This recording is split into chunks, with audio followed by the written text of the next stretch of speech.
Alright, today's lesson is about the Louisiana Purchase, which is this territory right here. Originally, Louisiana purchased this territory, and all the territories south and west of it belonged to Spain. Spain was a worldwide power in the 14, 15, and 1600s. Spanish conquistadors conquered all this territory and claimed it for Spain. But as Spain's power and influence declined, they were unable to patrol and carry out their law and order in this territory. And as Americans started traveling further and further west, by the early 1800s, Americans were crossing the Mississippi River into Spanish territory and setting up settlements, and the Spanish could not control them.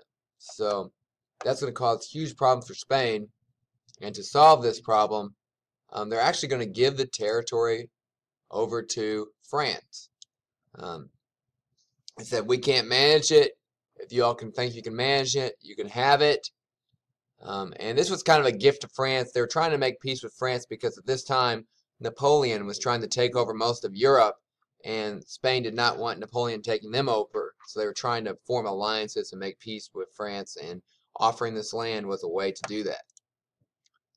Napoleon was hoping to take over the entire world, but over time, his mistakes and some bad breaks led to his armies starting to become on the decline, and it looked like it was not going to be possible for him to build an American empire and maintain his empire in Europe.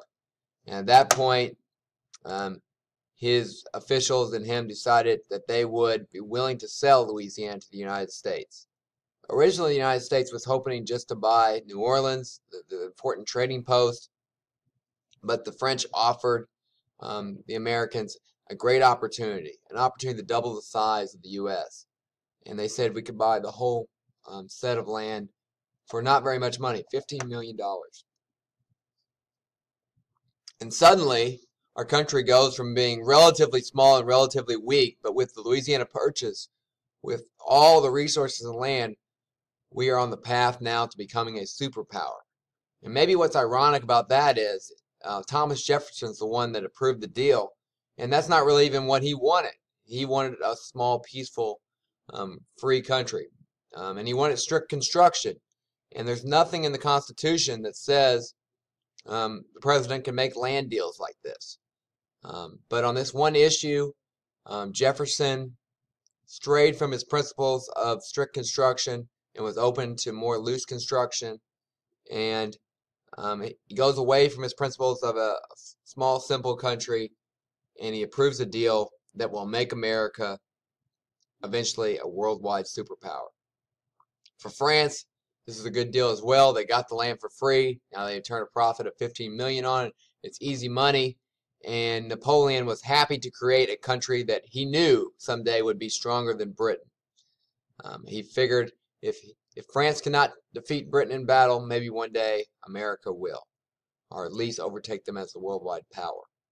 So Louisiana Purchase, really an excellent decision for our country, and part of what made our country so powerful, and probably the most successful thing Thomas Jefferson did as president. So we gained all this land. After the purchase, we need to figure out what was out there. So Thomas Jefferson commissioned Meriwether Lewis and William Clark to lead a team to go up the Missouri River and out into the west to see what was out there. Luckily, they had a Native American woman that helped them. Her name was Sacagawea, and she showed them the land and helped negotiate treaties and safe passage for them through the different Native American lands. On November of 1805, they reached the Pacific. Maybe they looked something like this. They left from St. Louis up the Missouri River to the mountains. They crossed the Rockies in Montana and Idaho, and down into the Oregon country, and off to the Pacific Ocean.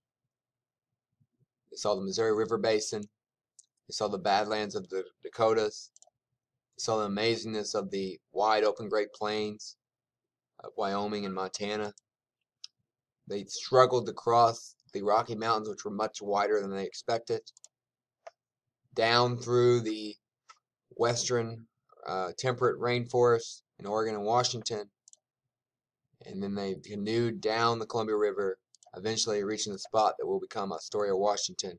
The Columbia River reaches the Pacific Ocean. a truly amazing American journey was the expedition of Lewis and Clark.